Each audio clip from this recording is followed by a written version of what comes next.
got our tarps ready for some rainwater harvesting. And we've got our fingers crossed. So we've got some really good symptoms going on for some thunderstorm activity. I've already been hearing some thunder in the clouds here. Haven't seen any lightning, but we've been hearing the rumbles. It really seems like a lot of these clouds are starting to push towards us. Might be able to see a little bit of rain. Be nice to get some moisture around here. What's going on, everyone? I'm Brandon, and this is the Greening the Desert Project. This is actually a topic that I don't think is covered too much. I think everyone just kind of assumes maybe it just comes naturally, or maybe in most cases we're all just grabbing our phones and just looking at the weather app. But weather is really something important to observe on our landscapes, and just to be able to understand the patterns of the weather that's going on in our area, but also knowing the variables that create the certain weather conditions for our areas. So when we look at our landscape, just the weather patterns that we're incurring here, we really have a few different variables that are coming into play.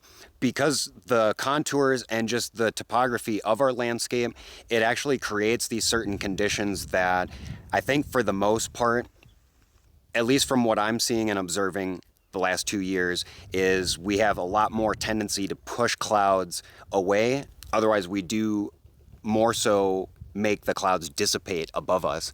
And that actually has a few different reasons. So when we start diving deep, we actually kind of maybe start becoming a little bit more involved in meteorology. So understanding more about the weather. So not just looking at the weather or the news on the weather, really understanding about what high pressure systems are, what low pressure systems are, the wind direction, the temperatures, the dew points, all these different variables. Because for our case especially, we need all of these different variables to create the certain thunderstorms during the monsoon season especially.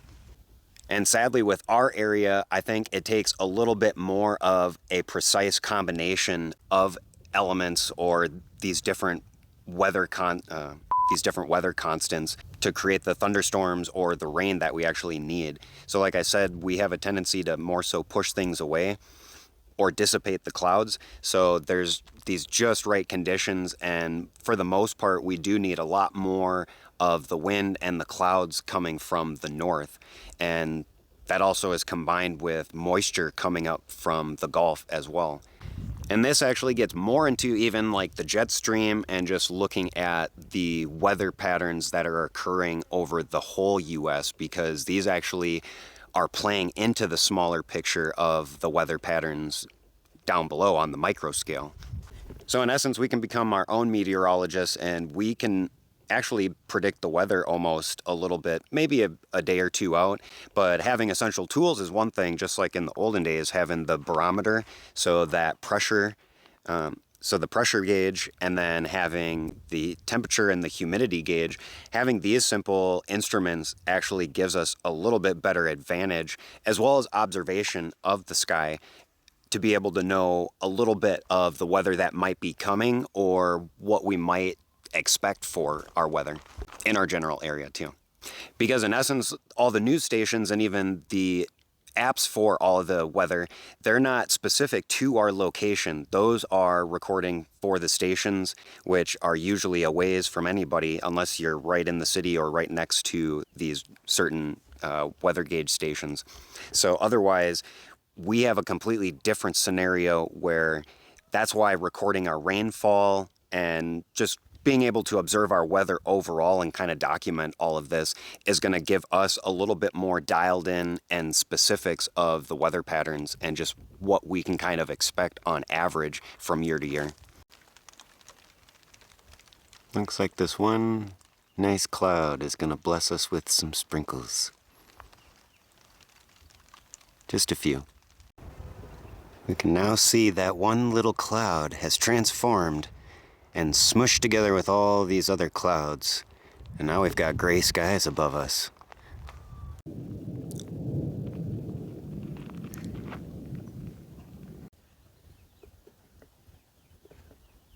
It's actually right off in the distance right over here. You might not be able to see it too well, but it's a little bit hazier, but I can tell, and just from what's going on, there's definitely moisture, there's rain coming down over that way, and we've got a lot of wind pushing the clouds this way, and everything's bunching up.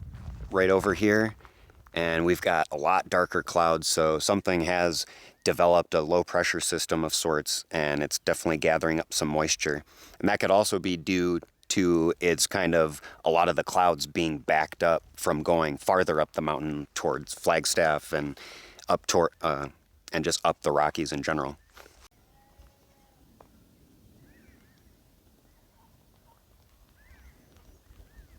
So then we can even look at these cloud formations. Hear the little bit of thunder. But we can even look at the cloud formations, and we can see kind of this boomerang that this cloud has. So we can know that there's a little bit of air that's pushing these clouds outwards slowly, but definitely know that things are coming towards us slightly just from that formation on that cloud, and seeing how everything else is spread. So this is kind of, you know, a lengthy observation because everything up there is moving so slow. So I mean, we can do a time lapse just to see how the clouds kind of move about over time. Maybe I'll post that actually.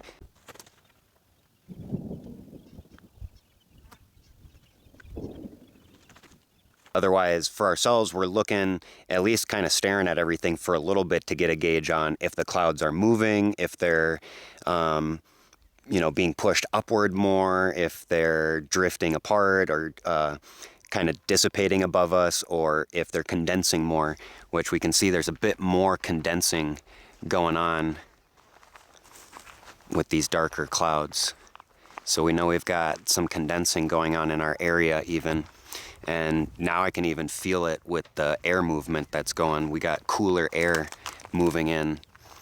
And if we probably go check our thermostat, we might be increasing humidity as well. So that'll be something to look at.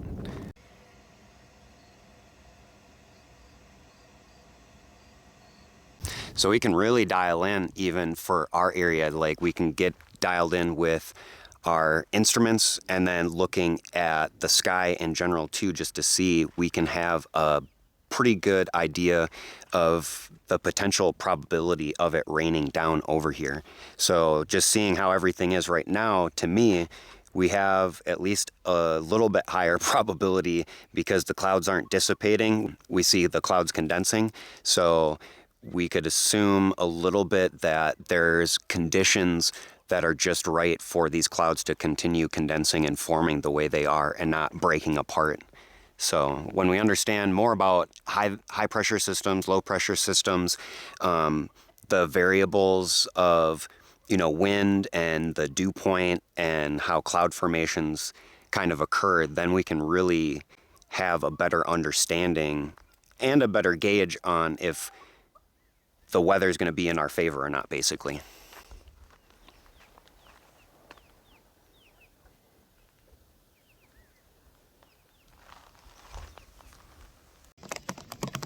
All right, and just like that, we started getting the sprinkles down. I had to run in and get my poncho. So now we got some good rain coming down.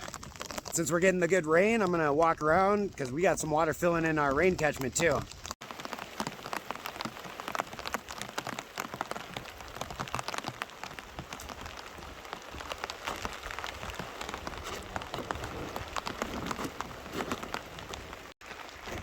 Super exciting that we're getting some water in here now.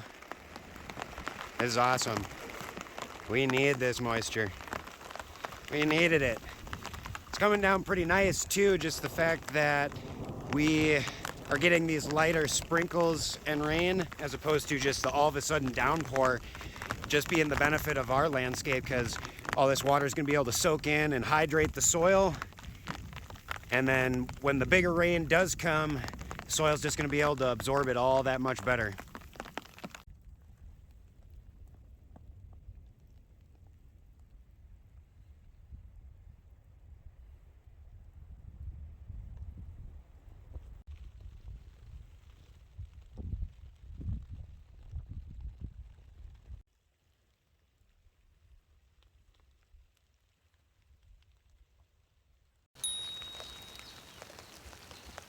Looks like we're on day 2 of rain out here.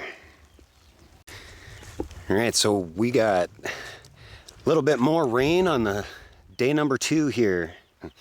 So day number 2 of rain and some storms in the afternoon. This is what monsoon season was supposed to be like 6 weeks ago. But we've definitely gathered up a significant amount of water just from these last couple days of rain. So you can see over in all of our liners. In our liners, we've definitely caught a few 100 gallons.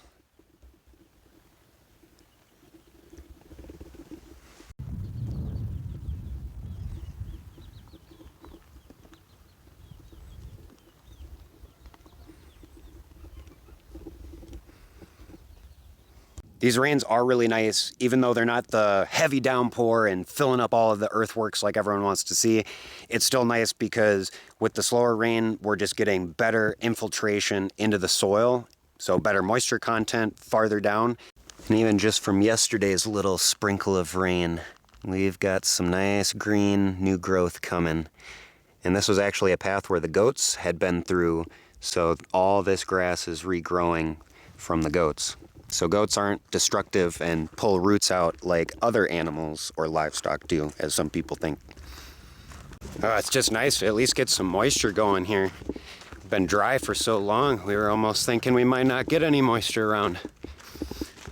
But now this is just really nice. And we've got some really nice smells associated with that rain. Got the rain, and then we've got the mixture of these cliff roses. This is a cliff rose right up here. The cliff rose that we have, there's a little bit of floral mix with the rain smell. So now it just smells really nice out here. And that storm cloud is moving away from us. That's what just got us. So we actually ended up getting a third storm, which yielded pretty much the 2 days storms that we got before. So we ended the week with a little under 4/10 of an inch, or a little bit under half of an inch, if we want to be optimistic. But with all that water that we've captured, now we've been able to use that for some of our livestock, but mainly for our agriculture needs. So watering a lot of our trees, our vegetation, and that water has now lasted us for about a week here. So we still have a little water left over. So with our small square footage of gardening space that we have, even the less than half of an inch of rain, we've been able to water the plants and all of our trees now for over a week.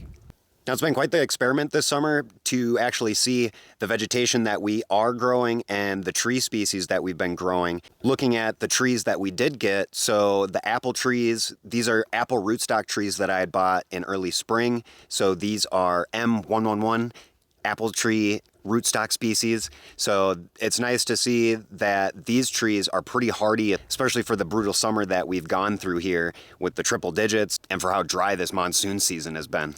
So this rootstock is a winner in my book. And then hopefully by next year, we'll actually be able to start grafting on our actual production apple trees, our apple scions.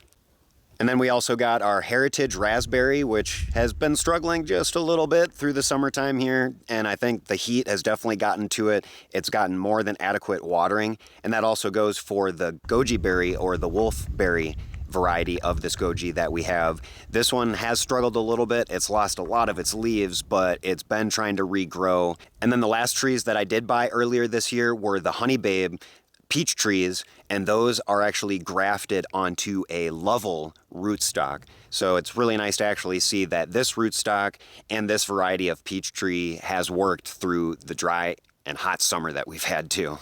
And speaking of trees and water, the recent pattern that I've discovered between this pine and this juniper may actually reveal Growtreeorganicsyt.